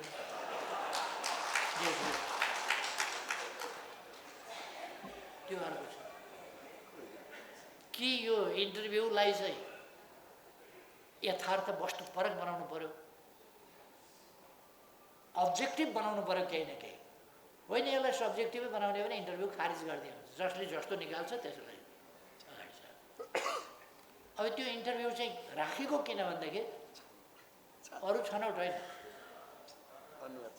अनुहारको छनौट, योग्यताको छनौट होइन, नाताको छनौट, भाइको छनौट, सन्धिका साडु भाइको छनौट, यही हो इन्टरभ्यू। एम्बेसडरको छनौट यही हो इन्टरभ्यू। ठुलो लेभलमा ठुलै स्तरको इन्टरभ्यू, सानो लेभलमा सानै स्तरको। यो त्यसले चाहिँ मान्छेलाई विरक्त गर्छ। त्यसकारण हामीले जोड दियौँ के भने हामीले वास्तवमा 70% अबाउट टेक्निकल एजुकेसन पुर्याउनुपर्छ। तर टेक्निकल एजुकेसन भन्दाखेरि नलेज भएका, ज्ञान भएका, मति नभएका त्यस्तो जनसङ्ख्या उत्पादन गर्ने होइन। पढाइ लेखाइ छ तर छेउमा बसिसक्नु छैन, बोलिसक्नु छैन, यति असभ्य छ, यति उद्दण्ड छ, यति पाखण्ड छ, त्यस्तो भने सर्टिफिकेटले सर्टिफिकेटले विषयगत ज्ञानले मान्छेको आन्तरिक गुण, आन्तरिक चरित्र, आन्तरिक आचरण, आन्तरिक स्वभाव परिवर्तन गर्दैन, त्यसको विकास गर्दैन। त्यसकारण हामीले आन्तरिक आचरण, गुण, चरित्र, मति भनेर संक्षिप्तमा भन्यो भने मति। हाम्रो एजुकेसनमा म शिक्षक साथीहरूलाई भन्न चाहन्छु, तपाईहरू केयरफुल्ली आफ्ना विद्यार्थीहरूको मति हेर्नुहोस्। विषयमा त 90 ओभर ल्याउँदा, तर मति चाहिँ कस्तो छ 10% पनि ल्याउँदैन, कतिपय त्यस्तो हुन्छ। त्यसकारण मतिमा पनि 90 ओभर आउनुपर्छ, 100% आउनु पऱ्यो नि। तपाईँको उहिले गर्व गर्थे, म फलाना गुरुको शिष्य हुँ।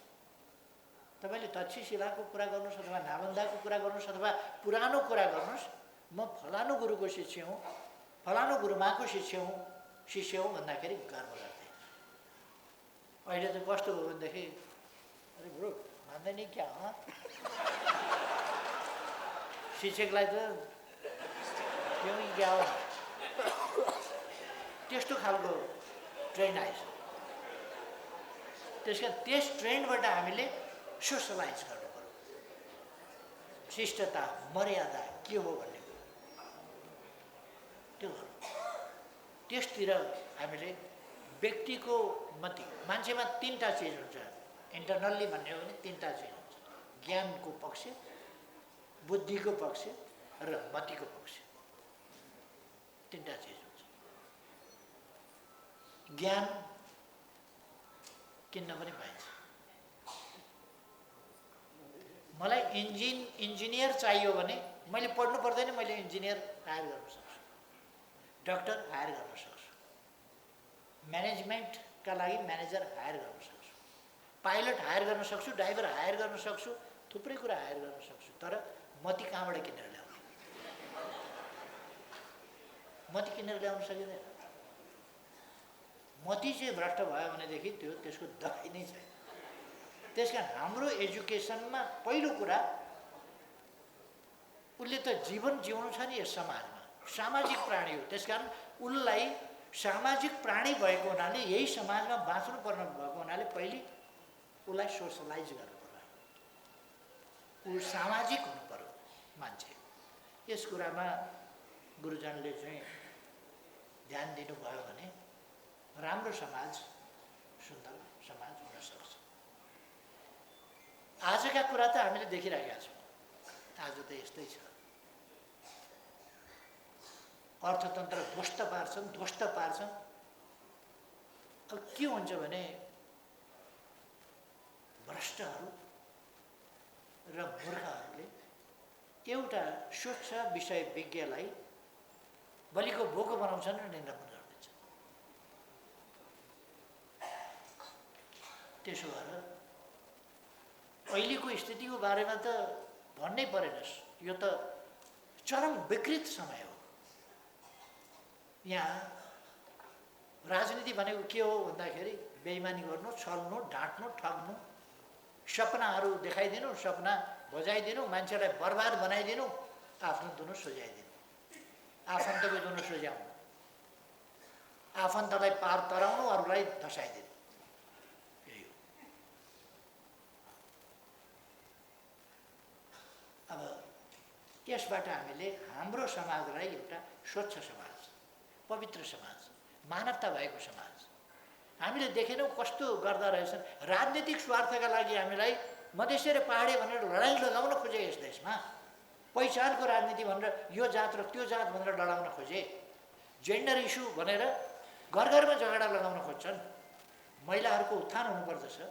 हामीले त्यसै कारण 33% सुरु गरेर अगाडि बढायौँ। तर जेन्डर इस्यु भनेर घर घरमा झगडा लगाउन खोज्छ, झगडा होइन।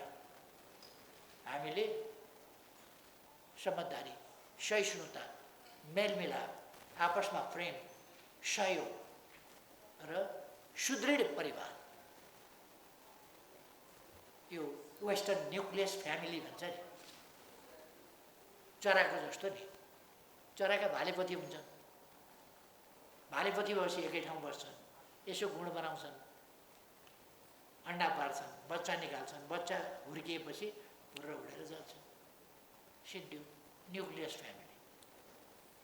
हाम्रोमा त 5 पुस्तासँगै हुन्छ, हजुरबा हजुरआमा जिजु बाजेदेखि लिएर हजुरबा हजुरआमा, त्यसपछि बा आमा छोरा छोरी बुहारी नाति नातिनी पनाति पनातिनी, बुढाबुढी भएर दाँत फुक्लिएर दाँत केही पनि नभएका र उम्रिँदै नउम्रिएका सँगै हुन्छन्। हाम्रो सँगै खेलिराखेका हुन्छन्। दुईटैका दाँत हुँदैन, मजाले हाँस्छन् दुईटै।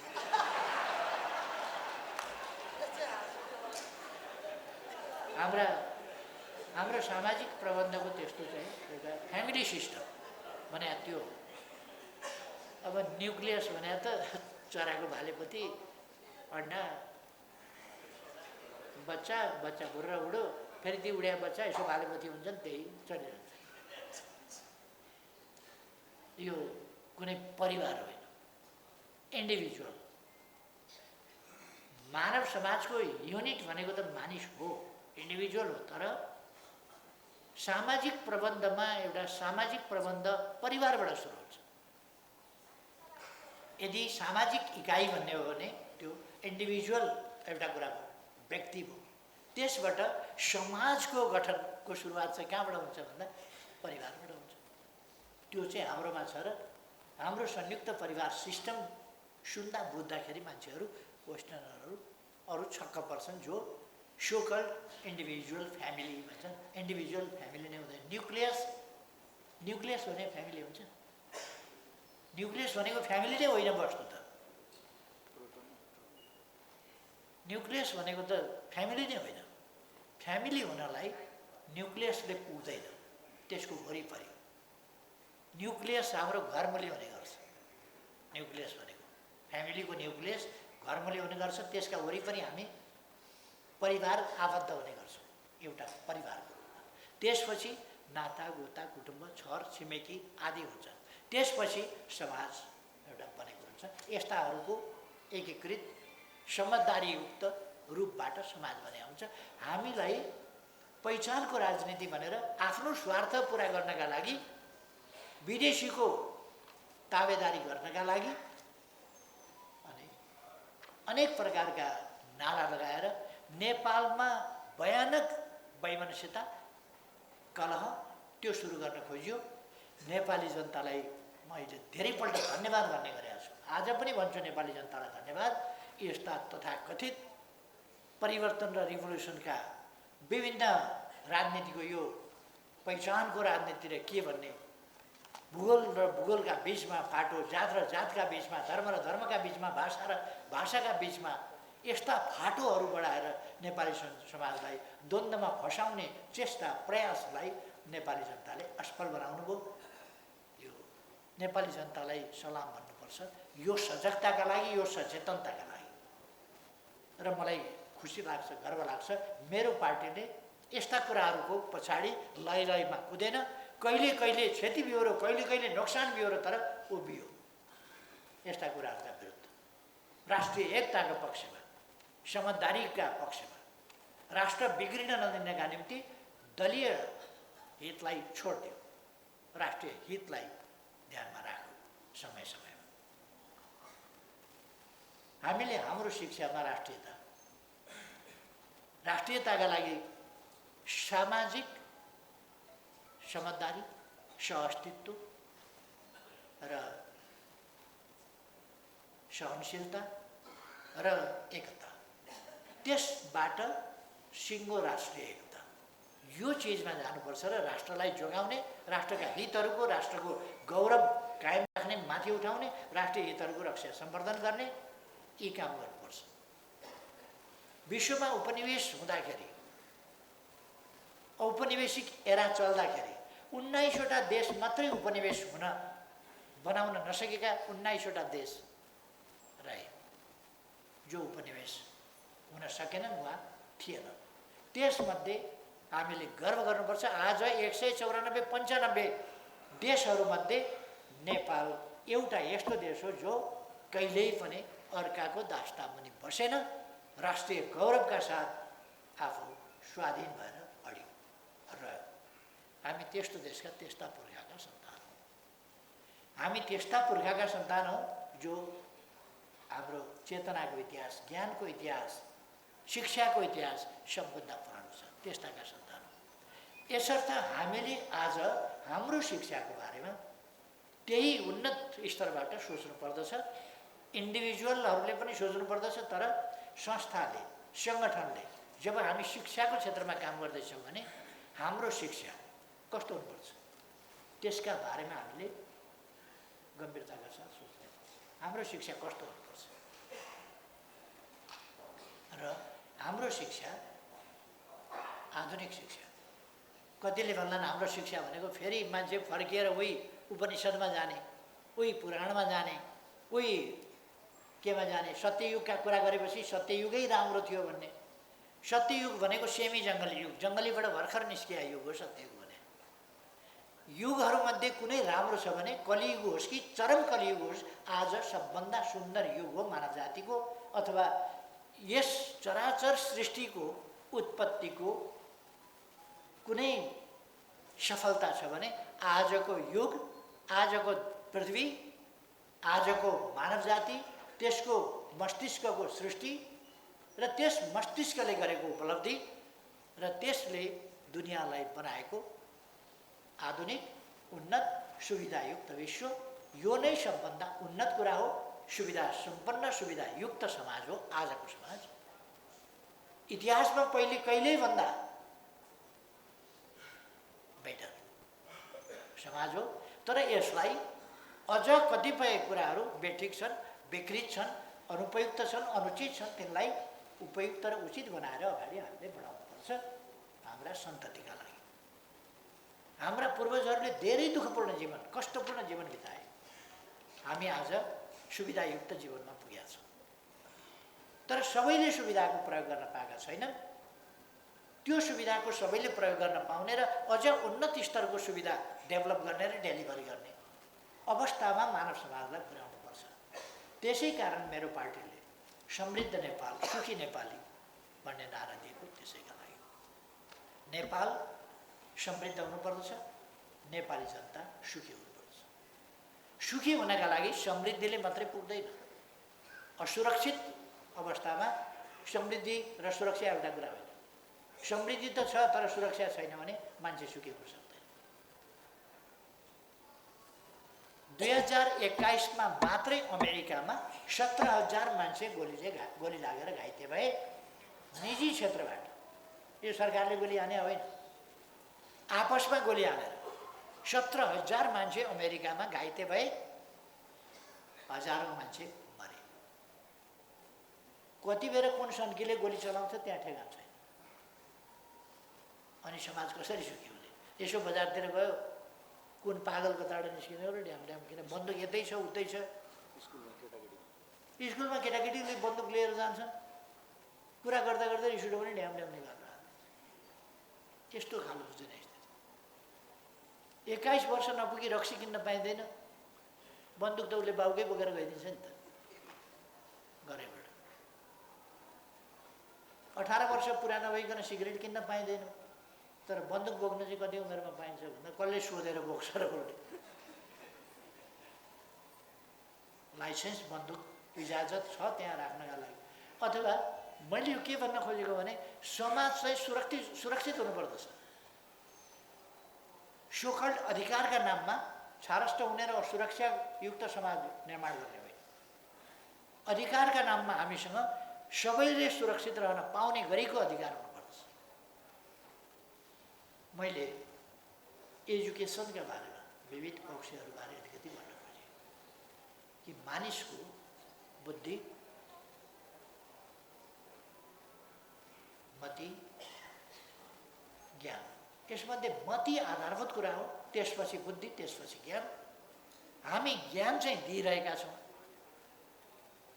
बुद्धि अलिकति यो चाहिँ प्रकृति प्रदत्त पनि कुरा हो र त्यसलाई तिखार्न पनि सकिन्छ।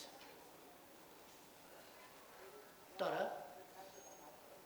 ज्ञान जस्तो प्राप्त गर्न सकिने चिज अलिक होइन। त्यसभन्दा पनि मुस्किल कुरा चाहिँ मति हो। त्यसकारण मतिदेखि सपार्नका लागि हामीले बालबालिकादेखि मति सपार्ने कुरामा शिक्षकहरूको एकदम ध्यान जानुपर्छ। खास गरी यसमा सबभन्दा भाइटल रोल जति तलको विद्यार्थी छ, जति तल पढाउने शिक्षक छ, प्राविका शिक्षक शिक्षिकाहरूको सबभन्दा बढी महत्त्व छ। किनभने बालबालिकाहरूको स्वभाव आचरण आदि इत्यादि त्यसै बेला बनेको हुन्छ। कस्तो मति, कस्तो बुद्धि, यो कुरा चाहिँ बनेको हुन्छ। ज्ञान थपिँदै जान्छ, मति चाहिँ एउटा स्थिर उसको आचरणको रूपमा, उसको स्वभाव भन्छौँ नि हामी, स्वभाव, आफ्नो भाव, आफ्नोपन, आफ्नो आचरण, यो चाहिँ मति हो। मति कस्तो छ, त्यस कारण सुमति चाहिँ अलिक तलैदेखि बनाउनुपर्छ र किशोरावस्थामा पनि त्यसलाई कन्टिन्यू गर्ने सुमतिलाई, र युवा अवस्थामा झन् अत्यन्तै मति राम्रो भएको युवा हामी उत्पादन गर्न सकौँ, जसले आफू बन्न र देश बनाउन, आफू बन्न, परिवार बनाउन र देश बनाउन योगदान गर्न सक्छ। अब करिकुलमको सन्दर्भमा मैले धेरै केही नभन्नु, तपाईँहरू जानकारी हुनुहुन्छ। र अरू शिक्षकहरूका समस्याहरू, शिक्षण पेसाका समस्याहरू, यी सबै समस्याहरूको सन्दर्भमा पनि तपाईँहरूले आवाजहरू उठाउनु भएको छ। अघि नै थापाजीले राखिसक्नु भएको छ कि हामीले के गरेका थियौँ, र अध्यक्ष लक्ष्मणजीले अघि नै प्रस्तुत गरिसक्नु भएको छ कि हाम्रो समयमा हामीले के गरेका थियौँ, त्यो अलिकति स्मरण गर्नुभएको छ। वास्तवमा हामीले शिक्षा क्षेत्रलाई अत्यन्तै उपयोगी क्षेत्र हो, यो अनिवार्य क्षेत्र हो, र यो क्षेत्रलाई हामी जेसुकै होस् भन्न सक्दैनौँ। यसलाई अनादर गर्न, उपेक्षा गर्न सकिन्न। यसलाई सबल र सक्षम बनाउनुपर्छ, उपयोगी बनाउनुपर्छ, अझ बढी उपयोगी बनाउनुपर्छ। त्यसका निम्ति हामीले शिक्षकहरूलाई नै एउटा चाहिँ शिक्षकहरू भनसुनको आधारमा शिक्षक भर्ना, कतिवटा देशमा के छ चलन भने, त्यो हाम्रै देशबाट गएका विद्यार्थीहरूले त्यहाँ भन्ने गर्छन्, त्यहाँ भन्छन् चिफ मिनिस्टरकी छोरी हो भनेदेखि त चिफ मिनिस्टरकी छोरीको फर्स्ट हुने त अधिकार हुन्छ नै, त्यो त मामुली कुरा हो नि भन्ने, त्योसम्म मान्यता। चीफ मिनिस्टर की बेटी है तो उसका तो अधिकार बनता ही है फर्स्ट होने का। गवर्नर साहब की बेटी है तो उसका, मिनिस्टर साहब का बेटा है तो उसका तो, अगर चीफ मिनिस्टर के बेटे नहीं होते तो गवर्नर साहब का बेटा चीफ मिनिस्टर के फर्स्ट बनता। अब चीफ मिनिस्टर का बेटा है तो क्या करेंगे, वो तो फर्स्ट बनने का उसका काम बनता ही है। हामीले खोजेको यस्तो एजुकेसनल सिस्टम होइन। हामीले खोजेको एजुकेसनल सिस्टम भनेको कम्पिटिटिभ फेयर एजुकेसनल सिस्टम। र तपाईहरुले न्याय पाउनुपर्दछ, न्याय गर्नुपर्दछ। तपाईहरुले ज्ञान,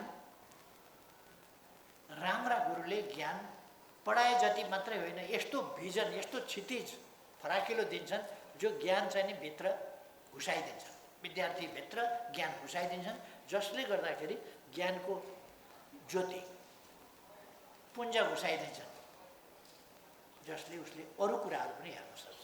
इन्लाइटेनमेन्ट भने त्यही हो। इन्लाइटेनमेन्ट एउटा मात्रै कुरामा हुने होइन, त्यसको एङ्गल, त्यसको कोणहरू, जसले गर्दाखेरि भोलि साइन्स हो भने ऊ अझ ठुलो, अहिलेसम्मका साइन्टिस्टहरूमा अझ ठुलो अन्वेषणकर्ता, खोजकर्ता, अनुसन्धाता साइन्टिस्ट हुन सक्छ। यसरी हामीले चाहिँ विकास गर्न सक्छौँ। तपाईहरुलाई सफलता मिलोस् यस क्षेत्रमा। तपाईहरुको शिक्षक संगठन एकताबद्ध र सफल भएर जाओस्। यसलाई कमजोर पार्ने स्वार्थी तत्त्वहरू यस्तो त भेटिन्छन् नै, तर त्यस्ता तत्त्वहरूले तपाईहरुको शिक्षक संगठनको सचेतनतालाई, एकतालाई र आफ्ना शैक्षिक क्षेत्रका माग र उन्नयनका अभियानहरूलाई कमजोर पार्न नसकोस्। तपाईहरुलाई सफलता मिलोस् भन्ने मेरो शुभकामना। देशको राजनीतिको बारेमा म त्यति भन्न चाहन्छु।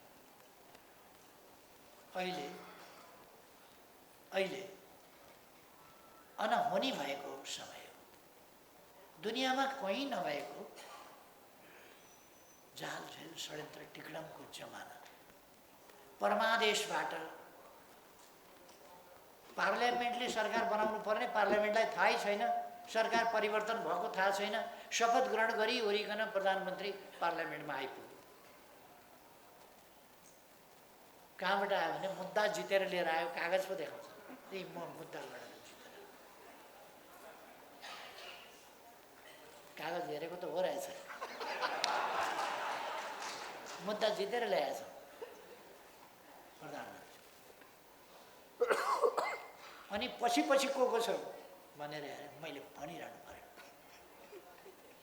कस्ता कोही कम्युनिस्ट खोल ओढेर कम्युनिस्ट पार्टी फुटाउने, कम्युनिस्ट खोल ओढेर पार्टी फुटाएर अर्को पार्टी खोल्ने, कोही कम्युनिस्ट खोल ओढेर कम्युनिस्ट सरकार ढाल्ने। अनि आज मात्रै एउटा गठबन्धनवालाले भनेको यसो हेरेको थिएँ मैले, अघि भर्खर झिलिक्क हेरेको थिएँ। नेपाली कङ्ग्रेस जस्तो भरपर्दो मित्र भेटिएको छ। एमाले फुटाएकोमा कुनै पश्चाताप छैन। काङ्ग्रेस जस्तो भरपर्दो मित्र कुन दिन प्रवेश गर्छन् काङ्ग्रेसमा थाहा छैन। अहिलेसम्म यसो हेरेको त वर्ग त कम्युनिस्ट पार्टी पनि देखाएको छ। यस्तो एउटा अनिष्टको समय छ देशमा। अनिष्टको समय नेकपा एमालेका लागि होइन, देशका लागि। अहिले अर्थतन्त्र हेर्नुहोस् त देशको। श्रीलङ्का बन्न जाँदैछ नेपाल। केही समयपछि तपाईँहरूले तनखा पाउनु भएन भने अनौठो नमान्नु होला। तनखा दिन सक्ने अवस्था छैन। ज्येष्ठ नागरिकहरूले भत्ता पाएनन् भने अनौठो नमान्नु होला। दिन सक्ने अवस्था छैन। योजनाहरू आयोजनाहरू काटिएका छन्। त्यो गठबन्धनमा लागेका त खुसी नै होला। देश बर्बाद भए पनि कहिले कहिले मतदान भनेको यस्तो भयानक खतरनाक चिज हो, तिनले विवेक गुमाउँछ। देश बर्बाद होस् तर पनि ती आनन्द मानेर बस्छ, विवेक गुमाएर। देश यस्तो अवस्थामा पर्दा पनि गठेहरू छ नि, आनन्दमा छन्, प्रसन्न छन्, खुसी छन्। किनभने एमालेलाई रोकियो, एमालेलाई सरकारबाट हटाइयो। कति दिन हटाउनु एमालेलाई सरकारबाट?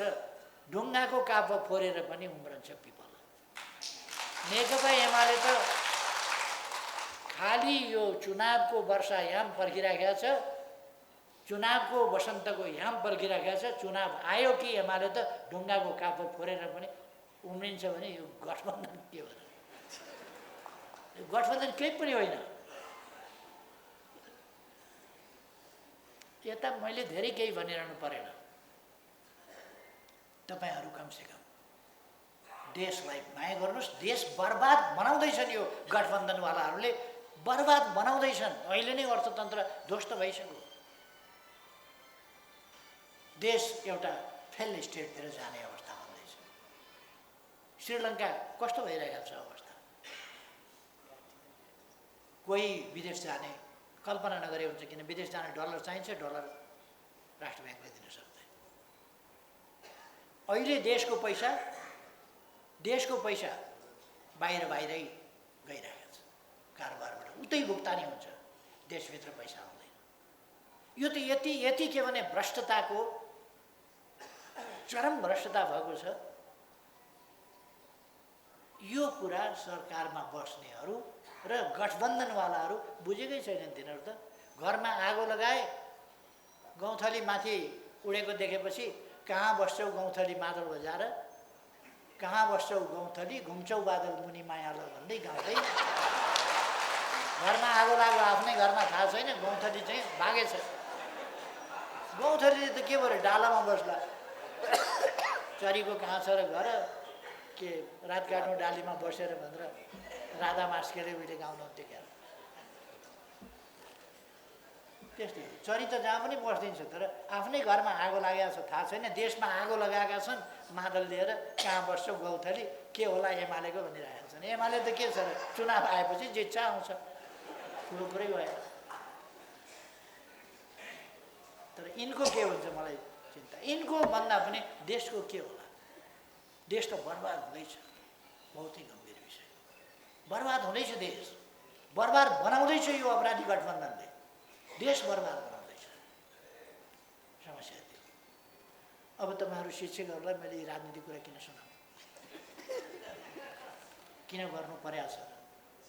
त्यस कारण अहिले म धेरै कुरा अरू केही पनि भन्न चाहन्न। तपाईँहरू देशलाई माया गर्नुहोस्। देश बर्बाद हुनबाट जोगाउनु हरेक नागरिकको कर्तव्य हो। त्यसमा पनि सचेत नागरिकको त कर्तव्य नै हो देशलाई जोगाउनु। यस काममा त तपाईँ हामी सबै लाग्नुपर्छ।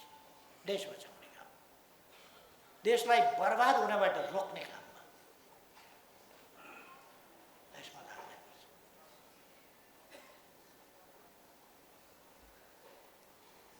अरू विषयमा अहिले भन्न जाउँ। तपाईँहरूको यो अधिवेशन अब तपाईँहरूले अरू कुराहरू त प्रस्तुत गरिसक्नु होला, केही प्रस्तुत गर्नुहोला, पारित गर्नुहोला। र अरूभन्दा पनि अहिलेको समय चाहिँ कस्तो छ भने नेतृत्व निर्माण गर्ने भनेपछि अनि त्यहाँ पुगेपछि अलिकति सधैँको एकता, हुँदै आएको एकता नेतृत्व निर्माण गरेपछि अलिकति यसो पर्छ क्या, यसो मिलिराखेको हुन्छ नि, अलिक यसो परिहाल्छ। सट्टै एकता चाहिँ कता त्यस्तो नहोस्। कुन ठुलो कुरा हो यो नेतृत्व छान्ने भने? यहाँनिर तपाईँहरूको जसको विचार त्यसको नेतृत्व पनि होइन। विचार के छ? विचार त तपाईँहरूका तय नै छन् नि, तय छन् नि विचारहरू। तपाईँहरूले सक्रिय शिक्षक विषय बुझेको, शिक्षक समस्या बुझेको, शिक्षकहरूका पेसागत समस्याहरू बुझेको, तिनको समाधानको तरिका बुझेको, त्यसका निम्ति सङ्घर्ष गर्न सक्ने, त्यसका निम्ति सङ्घर्ष गर्न शिक्षक सङ्गठनलाई सशक्त, मजबुत, एकताबद्ध सङ्गठनको रूपमा राख्न सक्ने, अनुशासित ढङ्गले, गतिशील ढङ्गले शिक्षक सङ्गठनलाई चलायमान बनाउन सक्ने, शिक्षक हकहितका लागि अड्न र लड्न सक्ने त्यस्तो खालको नेतृत्व छान्ने हो। गतिशील नेतृत्व छान्ने हो, दृढ नेतृत्व छान्ने हो, स्पष्ट नेतृत्व छान्ने हो। यसो हेर्नुहोस्, यसो हेरेर तपाईँहरूले चिनेकै साथीहरू होला नि त, नेताहरू, चिनेका नेताहरूमध्ये बनाउनुहोस्। सहमतिले नै बनाए हुन्छ। यसमा धेरै रस्साकसी गर्नुपर्ला जस्तो लाग्दैन। यहाँ के बुझ्न जरुरी छ भने कसैको स्वार्थ घुस्न नदिनुहोस्। शिक्षक आन्दोलनभित्र अवाञ्छित स्वार्थ घुस्न नदिनुहोस्। गैर आवासीय नेपाली संस्थालाई त कस्तो बनाए यो अहिलेको गठबन्धन सरकारले भने अधिवेशन हुन नदिएर उनीहरूले बिचरा गैर आवासीय नेपालीहरूको लागि काम गर्ने साझा संस्थाको रूपमा जसले नेपालीहरूका लागि काम गरोस् र देश विकासमा केही योगदान गर्न सकोस् भनेर बनाए। आफ्नो स्वार्थका लागि अधिवेशन रोकाएर हाम्रै मान्छे सहमति पनि नहुने, चुनाव पनि हुन नहुने, हाम्रै मान्छे हुनुपर्ने। कस्तो लोकतान्त्रिक शक्तिहरू छ, लोकतान्त्रिक भन्ने शक्तिहरू सत्ताको दुरुपयोग गरेर रोकेर अनि अब त्यो गैर आवासीय नेपाली संस्थामा 3टा अध्यक्ष। के तमासा भयो हेर्नुहोस् त। पार्टी नै पिछेका अध्यक्ष हुनुपर्छ। छुट भएका सानातिना पार्टी, सानातिना पार्टीको नि कुरा गरेर सानातिना पार्टीलाई 1 दर्जन उपाध्यक्ष,